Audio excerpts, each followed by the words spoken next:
Hello, এখন বাজে হচ্ছে 12টা 15। আমাদের সাডেনলি একটা প্ল্যান হয়েছে, তো মোটামুটি আধ ঘন্টার মধ্যে রেডি হয়ে বেরোবো। এখন রাত 12টা 15। তো তোমাদের সাথে কোথায় যাচ্ছি না যাচ্ছি তোমাদের সাথে বাকিটা সবটা শেয়ার করছি ব্লগে। প্রায় 4 বছর বাদে যাচ্ছি আমরা, তো তোমরা দেখতে থাকো, আশা করছি তোমাদের ভালো লাগবে। তো আমরা বেরিয়ে পড়েছি, অনেকটা রাস্তা চলে এসেছি। আমরা বেরোলাম 1টা বাজতে 10-এ। তো আমরা বাইকেই যাব আর কি। তো হঠাৎ করেই আমাদের প্ল্যান হয়েছে, আগে এরকম প্ল্যান আমাদের হতো। তো আমরা অলরেডি অনেকখানি চলে এসেছি।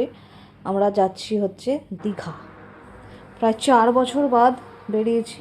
তো খানিকটা পর আসার পর আমরা একটুখানি একটা ধাবাতে দাঁড়িয়েছিলাম, আর অলরেডি ভোর হয়ে গেছে। আমরা ঢুকেও পড়েছি মন্দারমণির রাস্তাতে। এখন আমরা মেরিন ড্রাইভ রোড দিয়ে যাচ্ছি, ভোর হতে যায়। তো আর কিছুক্ষণের মধ্যেই আমরা মন্দারমণি পৌঁছে যাব। আমাদের প্ল্যানিং আছে মন্দারমণি, তাজপুর, শঙ্করপুর ঘুরে আমরা দীঘা ঢুকবো। তো এরকমভাবে আমরা আগেও এসেছি 2-3 বার। তো এই নিয়ে আবার সেকেন্ড টাইম আমরা এলাম।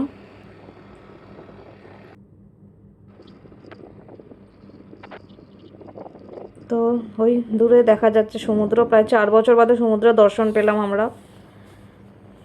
তো আজকেই রাত্রে ফেরার প্ল্যান আছে, জানি না কতটা কি করতে পারবো।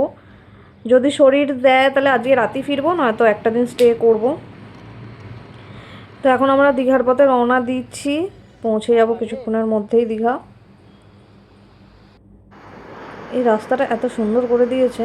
তো চলো, আমরা দীঘা পৌঁছে গেছি, তোমাদের সাথে আবার নেক্সট ব্লগে দেখা হচ্ছে।